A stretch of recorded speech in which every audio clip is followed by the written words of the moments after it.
Good morning प्यारे बच्चों, मैं हूं आपकी एजुकेटर पूर्णिमा और आज है डेट 15 सितंबर। हम करेंगे वर्कशीट नंबर 31 क्लास 10th सामाजिक विज्ञान इतिहास। ठीक है, यूरोप में राष्ट्रवाद का उदय। यूरोप में राष्ट्रवाद का उदय किस तरीके से हुआ, ये समझने से पहले हमें ये तो पता होना चाहिए ना कि राष्ट्रवाद होता क्या है। देखो बच्चा, अब जो आपकी एनसीईआरटी है इसमें शुरू में ही ये बोला हुआ है कि ये फ्रेडरिक सारियू जो है इन्होंने एक पेंटिंग बनाई। ठीक है, इस पेंटिंग को देख के लोग बड़े ही उत्साहित हो गए। ये सब कैसे हुआ ये समझेंगे। तो देखो बच्चों, ये वो पेंटिंग है जो इन्होंने बनाई थी और इन्होंने ये एक पेंटिंग नहीं बनाई, ये ऐसी 4 पेंटिंग बनाई थी। ठीक है, तो देखिए नेशनलिज्म इन यूरोप हुआ क्या कि देखो अभी हम लोगों को पता नहीं है भगवान कौन है, हमने कभी देखे नहीं है। ठीक है, हमें नहीं पता भगवान कौन है, लेकिन हमें नहीं पता स्वर्ग कैसा होता है ना, नहीं पता ना। लेकिन हमें कहते हैं कि इसकी इन भगवान की पूजा कर लो, उस भगवान की पूजा कर लो, स्वर्ग मिलेगा, और हम करते भी रहते हैं। या फिर ऐसा कर लो वैसा कर लो, तो हमें क्या है और अलग अलग से फोटो भी होते हैं। शिव जी भगवान की शक्ल जो होती है किसी मूर्त में कैसी होती है, किसी मूर्त में कैसी होती है। ठीक है, तो इसी तरीके से हमें क्या एक तरह से हमारे दिमाग में कुछ चीजें डाल दी जाती हैं, एक तरह से हमें सपना दिखाया जाता है। किसका? स्वर्ग का सपना। और चलो ठीक है, स्वर्ग तो कह दिया, अब स्वर्ग कैसा? वहां पे बहुत सारी परियां रहती हों, बहुत सारा काम भी ना करना पड़ता हो और सुंदर भी वहां पे बहुत हो जाते हैं जाने के बाद। तो ये चीजें किसने बनाई? ये किसी ने तो मतलब शुरू की होंगी ना, जिसने भी स्वर्ग देखा होगा। But I don't think so कि मुझे तो आज तक कोई मिला नहीं जिसने स्वर्ग देखा हो। हम मर ही जाएगा तो वो उससे हम कैसे मिलेंगे, है ना। तो ये चीजें हमको सब बोलते हैं। अब जिस धर्म में भी स्वर्ग जो भी एक जन्नत कहा जाता है, जो भी कुछ कहा जाता है, ठीक है, तो इस तरीके से बचपन से ही हमारे अंदर चीजें डाल दी जाती है कि ये नहीं करोगे तो भगवान ऐसा कर देंगे, वैसा कर देंगे, चीजें डाल दी जाती है। ऐसा ही हुआ क्या, जो फ्रेडरिक सोरियू जो थे या सारियू जो थे, ठीक है, उन्होंने क्या किया, एक पेंटिंग बनाई, उसमें लोगों को सपने दिखाए कि जो हमारे सपनों का राष्ट्र होगा, ठीक है, वो ऐसा होगा जिसमें जो लोग निरंकुश राजा है, जो एब्सोल्यूट राजा है, उसको तो वो तो ध्वस्त हुआ पड़ा है। ये देखिए यहाँ पर ये किस तरीके से जो पेंटिंग्स हैं ध्वस्त हुई पड़ी हैं। और ये जो स्वतंत्रता की प्रतिमा है, ठीक है, स्टैच्यू ऑफ लिबर्टी है, इसके एक हाथ में तो मशाल है और दूसरे हाथ में इसमें मनुष्य के अधिकारों का क्या है, पत्र है, जिसमें मनुष्य के अधिकार के पत्र हैं और जिसमें यहाँ पे देखिए देवी देवता जो है आशीर्वाद दे रहे हैं। तो ये ऐसी पेंटिंग्स बनाई और ये देखिए कितनी लंबी लाइन लगी हुई है लोगों की, जिसमें अमेरिका, यूरोप, आदमी, औरत, सब बच्चे इक्वली चल रहे हैं। तो ये सपने दिखाए गए। ठीक है, ये जो आपकी फ्रेंच रिवॉल्यूशन होने से सपने दिखाए गए। जब लोगों को अच्छाई के सपने दिखाए जाते हैं ना, तो वो उसको पाने के लिए फिर कुछ कोशिश करते हैं। ठीक है, ये तो हमारी हो गई पेंटिंग की बात, जो चैप्टर में शुरुआत में बात की गई है। ठीक है, इस चैप्टर में हम फ्रेंच रिवॉल्यूशन के बारे में पढ़ेंगे अच्छे से। तो बच्चों देखो फिर क्या होता है, मैंने आपको बताया नेशनलिज्म के बारे में। नेशनलिज्म या फिर राष्ट्र होता क्या है, नेशन का क्या मतलब है और नेशनलिज्म क्या है। जब वो देखो, वैसे तो हम लोग क्या है, कोई जाट है, ठीक है, कोई आपका ब्राह्मण है, ठीक है, या फिर कोई भी अलग अलग जाति, मुझे याद नहीं आ रही है अब, लगा लेना जितनी भी जातियां हैं, हम अलग अलग हैं। लेकिन अगर हमारे भारत पे बात आती है तो हम क्या हैं, भारतीय। ठीक है, मुसलमान है, सिख है, ईसाई हैं, हम अलग अलग हैं। लेकिन जब हमारे देश पे, जब हम दूसरे देश में जाएंगे तो क्या कहेंगे, हम भारतीय हैं। वहां जाकर हम ये नहीं कहेंगे हम ब्राह्मण हैं या फिर हम लोग कायस्थ हैं, ठीक है, या फिर हम रेड्डी हैं, ये बात नहीं कहेंगे, हम कहेंगे भारतीय है। जब लोग अपने आप को एक ऐसे नाम से जोड़ना स्टार्ट कर देते हैं, यानी कि उनके इंटरेस्ट एक हो जाते हैं, भाई हमारा भारत देश आगे बढ़ना चाहिए, जब वो भावना आनी स्टार्ट हो जाती है तो उसको बोलते हैं नेशनलिज्म। अभी भी मुझे पता है नहीं समझ में आया, तो देखो क्या था कि जो हमारा राज्य था ना पहले, तो जब एंशियंट इंडिया में आप जाओगे, प्राचीन भारत में आप जाओगे, तो नेशन नहीं था भारत एक राज्य नहीं था, छोटे छोटे राज्य थे, जैसे गांधार हो गया, ठीक है, और आपका अवंती हो गया, ठीक है, माल राज्य हो गया, अयोध्या हो गया। तो ये अलग अलग राज्य थे, देश नहीं था भारत। ठीक है, भारत को मतलब देश, एक नेशन किसने बनाया, अंग्रेजों ने बनाया। ठीक है, मेनली अंग्रेज आए, उन्होंने इतने अत्याचार किए कि सब लोगों को एक दूसरे के अत्याचार मतलब सुन सुन के कि भाई अच्छा तेरे साथ भी ये हो रहा है, मेरे साथ भी ये हो रहा है, इसका मतलब पूरे भारत में ये हो रहा है, हमारे यहाँ पे भी किसानों को सताया जा रहा है, अच्छा वहां पे भी किसानों को, तो सब लोग दुख के कारण बंध गए।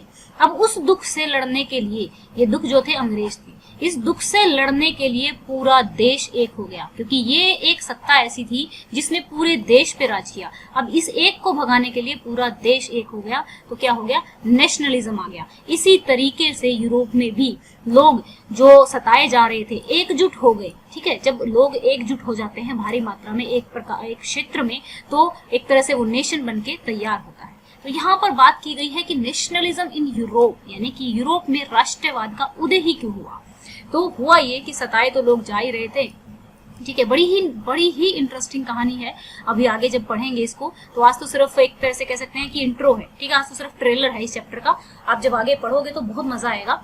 तो ये देखिए, यूरोप में राष्ट्रवाद का उदय, तो जो ये महाशय थे फ्रेडरिक सराय, कभी भी जो क्रांति आती है, ठीक है ना, तो जो राइटर लोग होते हैं, जो बुद्धिजीवी लोग होते हैं, वो बातें बनाना स्टार्ट करते हैं, और जब बातें बनती हैं तो बातों को लोग फॉलो करना स्टार्ट करते हैं। अब जैसे मान लो सब लोग पूरे के पूरे जो बहुत अच्छे अच्छे लोग हैं, बड़े बड़े लोग हैं, अगर हमें बहुत अच्छे सपने दिखाने लग जाए, मान लो कोई XYZ पार्टी आएगी, ठीक है, और सारे के सारे जितने भी बुद्धिजीवी लोग हैं कहेंगे कि ये वाली पार्टी तो इतनी मस्त है, ये तो पता नहीं देश में बिल्कुल सबको सोने से लाद देगी, सारे इंडियन के ऐसे बंगले होंगे, कार होगी, ठीक है, सबके पास बहुत पैसे होंगे। डेफिनेटली हम क्या करेंगे, जब इतना बुद्धिजीवी वर्ग कह रहा है कि भाई ये वाली पार्टी आके हमें बिल्कुल माला माल कर देगी, तो हम तो इसी को वोट दे देंगे ना, सारे के सारे। ऐसा होता है ना। तो ऐसे ही हुआ, तो इन लोगों ने सपने देखने स्टार्ट कर दिए कि अच्छा, पहले तो बेचारे गुलामों की तरह रह रहे थे कि अच्छा ऐसा भी जीवन हो सकता है। इस पेंटिंग को लेके वो बड़े इंस्पायर हुए। तो आगे क्या होता है वो देखेंगे। तो 1848 में फ्रेडरिक सोरेल ने, ठीक है, एक चित्रों की श्रृंखला बनाई, ठीक है, जिसमें उन्होंने रिप्रेजेंट किया जनतांत्रिक और सामाजिक गणतंत्रों की, भाई ऐसा होगा जिसमें Europe democratic and social Republic हो, जिसमें यूरोप, अमेरिका, मैन, वुमेन सबको इक्वली दिखाया गया। ठीक है, फिर एक स्वतंत्रता की प्रतिमा बनी हुई थी जो मैंने आपको दिखाई, स्टैच्यू ऑफ लिबर्टी, जिसके एक हाथ में चार्टर ऑफ राइट था और दूसरे हाथ में टॉर्च ऑफ एनलाइटमेंट, यानी कि लोगों के अंदर अब ज्ञान आ गया है, यानी कि सब लोग बराबर हैं, कोई राजा बड़ा नहीं है, कोई कुछ नहीं है। अब हमारे अंदर ज्ञान आ चुका है कि भाई सब जो है, पहले क्या होता था कि जैसे चर्च ना ये कहती थी कि भाई इतने पैसे दे के जाओ, बेटा हुआ है इतने पैसे दे के जाओ, उसका जो स्वर्ग में प्लेस रजिस्टर हो गया। ठीक है, राजा जो है चर्च को यूज करता था, चर्च राजा को यूज करती थी, और जो नीचे बेचारे जो किसान लोग थे वो लगे रहते थे काम वाम करने के लिए। तो फिर अब इन लोगों को जब ये सपने दिखाए गए, इनके अधिकारों के बारे में बात हुई, ठीक है ना, तो इन लोगों ने सपोर्ट करना स्टार्ट कर दिया, एकजुट हो गए और फिर हुई क्रांति। ठीक है, तो आज के चैप्टर में इतना ही है कि स्टार्टिंग कैसे हुई। तो चलो बच्चों पढ़ते हैं, हुआ क्या था। राष्ट्रवाद पर फ्रेडरिक सारियू के विचार। 1848 में एक फ्रांसीसी कलाकार फ्रेडरिक सारियू ने 4 चित्रों की एक श्रृंखला बनाई। इसमें उसने सपनों का एक संसार रचा जो उसके शब्दों में जनतांत्रिक और सामाजिक गणतंत्रों से मिलकर बना था। इस श्रृंखला के पहले चित्र में यूरोप और अमेरिका के लोग दिखाए गए थे। सभी उम्र और सामाजिक वर्ग के स्त्री पुरुष एक लंबी कतार में स्वतंत्रता की प्रतिमा की वंदना करते हुए जा रहे थे कि भाई हमें सिंबॉलिक तौर पर चीजें रिप्रेजेंट की जाती है ना। प्रतिमा के एक हाथ में तो ज्ञानोदय की मशाल थी और दूसरे में मनुष्य के अधिकारों का घोषणा पत्र था कि भाई हमें ये अधिकार, जैसे हमें अभिव्यक्ति का अधिकार है, हम किसी को क्रिटिसाइज कर सकते हैं, हम अपनी ओपिनियन रख सकते हैं। प्रतिमा के सामने जमीन पर निरंकुश संस्थानों के ध्वस्त अवशेष बिखरे पड़े थे। अब ये वर्ड समझने का है, निरंकुश संस्थान। निरंकुश क्या होता है कि जो एब्सोल्यूट थे, जिन पर किसी का निरंकुश नहीं था, कितना भी टैक्स लगा देते थे, जनता को लूट लेते थे, काम करवाते थे उनसे अपने घरों में। ठीक है, बड़ा बुरा हाल था, बहुत ही बुरा हाल था। तो देखिए कितनी अच्छी सुंदर सी पिक्चर है ये, आप इसको जरा ध्यान से देखना। लोग खुश हैं और अपने झंडे, अपने अपने अलग देश के झंडे लेके चले फिर जा रहे हैं। ठीक है, अब 1789 में फ्रांसीसी क्रांति एवं राष्ट्रवाद। ठीक है, राष्ट्रवाद की पहली स्पष्ट अभिव्यक्ति, ये तो उसने सपना दिखाया था। ठीक है, अब जो स्पष्ट अभिव्यक्ति हुई 1789 में हुई, किसके साथ? फ्रांसीसी क्रांति के साथ हुई। फ्रांसीसी क्रांति से जो राजनीतिक और संवैधानिक बदलाव हुए, अब ये कह रहा है कि इसने सीधा क्या कर दिया, ये नहीं बताया यहाँ पे कि फ्रांसीसी क्रांति हुई कैसे थी, ये हम देखेंगे अगले लेक्चर में। ठीक है, आपकी वर्कशीट में कि बदलाव क्या हुए, लोगों को राजनीतिक और संवैधानिक बदलाव मिले। ठीक है, और प्रभुसत्ता राजतंत्र से निकलकर, यानी कि राजतंत्र राज्य के पास नहीं, राजा के पास नहीं रही, अब किसके पास चली गई, नागरिकों के पास चली गई, नागरिक चुनेंगे। ठीक है, क्रांति ने घोषणा की कि वह अब लोगों द्वारा राष्ट्र का गठन होगा, यानी कि क्रांति ने यह घोषणा कर दी कि जो लोग करेंगे, जो भी तय करेंगे राष्ट्र का, नियति तय करेंगे, भाई जैसा भी हमारा राष्ट्र होगा वोटिंग दी जाएगी। ठीक है, 19वीं सदी के दौरान राष्ट्रवाद एक ऐसी ताकत बनकर उभरा जिसने यूरोप के राजनीतिक और मानसिक जगत में भारी परिवर्तन ला दिया। पता है, मतलब ऐसे इसके बाद इतनी सारी रिवॉल्यूशन हुई। आप लोगों ने देखा था ना, हमारी रशिया की जो रिवॉल्यूशन हुई थी, हमने पिछले ही इसमें किया है कवर, हमारा चैप्टर पूरा काफी बड़ा चैप्टर था, पिछले ही उसमें हमने कवर किया था। तो उसमें हमने देखा कि उसने भी तो फ्रांसीसी क्रांति से अपना वो लिया था, इंस्पिरेशन ली थी, है ना। इन परिवर्तनों से यूरोप के बहुराष्ट्रीय वंशीय साम्राज्य के स्थान पर राष्ट्रीय राज्य का उदय हुआ, यानी कि कई सारे छोटे छोटे राष्ट्रों की बजाय एक बड़े राज्य का, नेशन का निर्माण हुआ। राष्ट्रीय राज्य में न केवल उसके शासक बल्कि उसके अधिकांश नागरिकों में एक साझा पहचान का भाव और साझा इतिहास या विरासत की भावना थी। जैसे हम कहते हैं ना कि राष्ट्र राज्य में एक जो नेशन स्टेट है उसमें एक, आप बात देखेंगे, अब जैसे हम सब कहते हैं कि हमें अंग्रेजों ने बहुत सताया था, सब कहते हैं हमें, बल्कि हमें तो इतना नहीं सताया, हमारे पूर्वजों को सताया था। चाहे कोई हिंदू है, चाहे कोई मुस्लिम है, कोई सिख है, ईसाई है, सबका क्या है, एक इतिहास ऐसा है जिससे हम सब जुड़े हुए हैं, है ना। और हमारे जो स्वतंत्रता सेनानी थे उन्होंने हमारे लिए ये किया। जिस दिन 15 अगस्त होता है, चाहे किसी भी धर्म का, किसी भी जाति का कोई भी बंदा होता है, वो सबके लिए एक फेस्टिवल होता है ना। तो ये होती है राष्ट्रवाद की भावना। ठीक है, इसी को कहा जाता है राष्ट्रवाद का उदय। अब भाई हरियाणा अपना कुछ करने लग जाए, ठीक है, हम मानते हैं, जब अपने देश में होते हैं ना तो हम कहते हैं भाई हम हरियाणा से, हम पंजाब से। लेकिन जब हम दूसरे देश में जाते हैं ना तो हम क्या कहते हैं, देखो ऐसा होता है, जैसे हम एनसीसी की कैंप में जाते थे, तो मैंने बताया आपको लोगों को कि मैं एनसीसी की कैडेट रह चुकी हूँ। अब जैसे एनसीसी की कैंप में मैं जाती थी, तो मान लो हम हरियाणा कैंप लगाने गए, हरियाणा में कैंप लगाने के लिए गए, तो जाके क्या कहेंगे, कहाँ से हो, सोनीपत से। ठीक है, वहीं पे फिर मान लो हम चले गए मतलब किसी बड़े उसमें, ठीक है, मान लो महाराष्ट्र में चले गए, तो क्या कहेंगे, पुणे महाराष्ट्र में एक कैंप लगा था, तो कहाँ से कहेंगे, हरियाणा से है, फिर नहीं बताएंगे सोनीपत से, क्योंकि बड़ा नाम बताएंगे। अब भाई देश से भी बाहर चले गए, अमेरिका में चले गए, तो हम क्या कहेंगे, कहाँ से हो भाई, उसको ये तो बताएंगे महाराष्ट्र से, उसको तो अपना देश का नाम बताएंगे, क्या कहेंगे, इंडिया से, है ना। ऐसा होता है।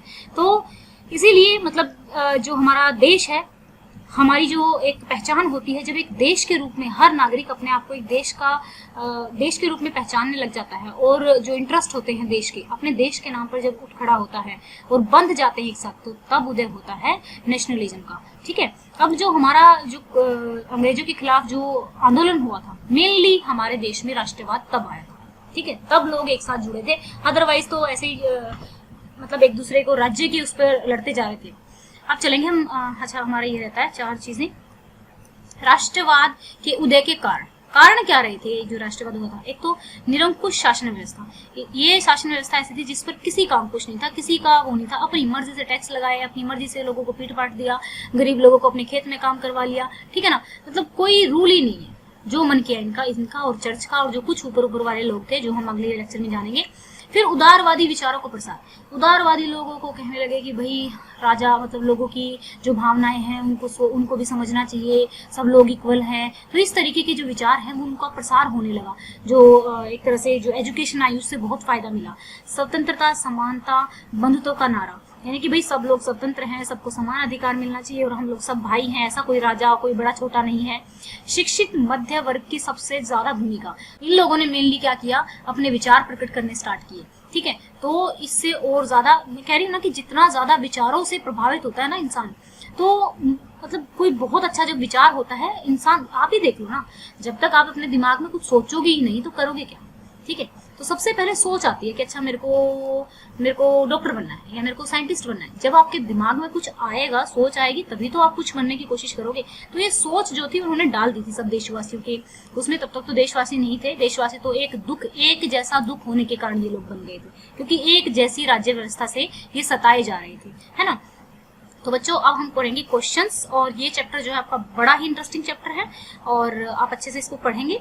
तो चलिए बच्चों अब हम देख लेते हैं क्वेश्चंस को। तो प्रश्न नंबर 1 है, 1789 की फ्रांसीसी क्रांति राष्ट्रवाद की पहली स्पष्ट अभिव्यक्ति थी। स्पष्ट कीजिए। 1789 की फ्रांसीसी क्रांति राष्ट्रवाद की पहली स्पष्ट अभिव्यक्ति थी क्योंकि इस क्रांति ने निरंकुश राजतंत्र को समाप्त कर फ्रांस के नागरिकों के समूह को सौंपती थी। तो यानी कि जो निरंकुश राजा थे उसको तो इन्होंने हटा दिया था, और जो भी अब राज्य का होगा, जो भी देश का होगा, वो नागरिक डिसाइड करेंगे। ठीक है, इसने घोषणा की कि अब लोगों द्वारा राष्ट्र का गठन होगा और वे ही उसका भविष्य तय करेंगे। नए राष्ट्रों के निर्माण की प्रक्रिया इस क्रांति के साथ शुरू हुई। यानी कि अलग अलग जगह, जैसे हमने रशिया की क्रांति पढ़ी थी, उसमें भी तो इन्होंने वहीं से इंस्पिरेशन ली, तो लोगों को यहाँ से इंस्पिरेशन मिली। ठीक है, अब देखेंगे नेक्स्ट क्वेश्चन। अब देखिए नेक्स्ट क्वेश्चन में क्या है, निरंकुश शासन व्यवस्था क्या थी? प्रतिमा के सामने इसके ध्वस्त अवशेष जमीन पर क्यों बिखरे हुए थे? ये किस बात का प्रतीक थे? निरंकुश शासन व्यवस्था ऐसी सरकार या शासन व्यवस्था जिसकी सत्ता पर किसी का कोई अंकुश ना हो, किसी का कोई प्रतिबंध ना हो, किसी की कोई बात ना मानता हो। प्रतिमा के सामने जमीन पर बिखरे हुए ध्वस्त अवशेष निरंकुश शासन व्यवस्था के अंत का प्रतीक थे। ठीक है कि भाई अब उनका अंत हो चुका है, वो बिखरे पड़े हैं पेंटिंग में।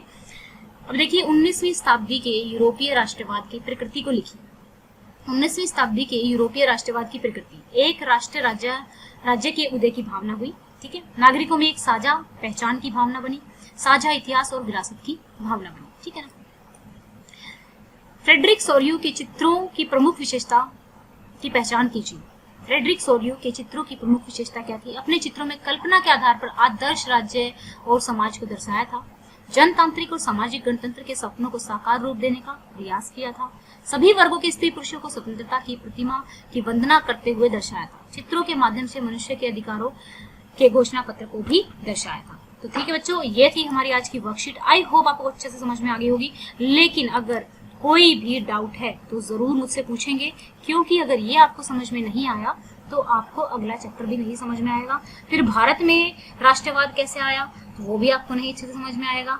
तो इसको ये समझना बहुत जरूरी है आपके लिए। बाकी जो क्रांति है इसी से जुड़ी हुई मिलेंगी, इसका नाम जरूर आएगा वहां पर, तो आप इसको अच्छे से समझ लेना। किसी बच्चे को कोई डाउट है तो आप पूछ ही सकते हैं। अगर आपको हमारे पढ़ाने का तरीका पसंद है तो आप वीडियोस को लाइक कर सकते हैं, चैनल को सब्सक्राइब कर सकते हैं, क्योंकि आपके लाइक करने से हमारा मोटिवेशन बढ़ता है और ज्यादा अच्छी वीडियोस और ज्यादा इजी वे में समझाने के लिए हम और कोशिश करते हैं, क्योंकि आप लोगों के लाइक हमें मोटिवेट। दूसरी बात, आप लोगों का कोई भी डाउट तो आप कमेंट बॉक्स में लिख सकते हैं, और साथ में अपनी क्लास जरूर लिखें ताकि हमें पता लगे कि किस लेवल का कंसेप्ट आपको समझाना है। Thank you, have a nice day, may God bless you.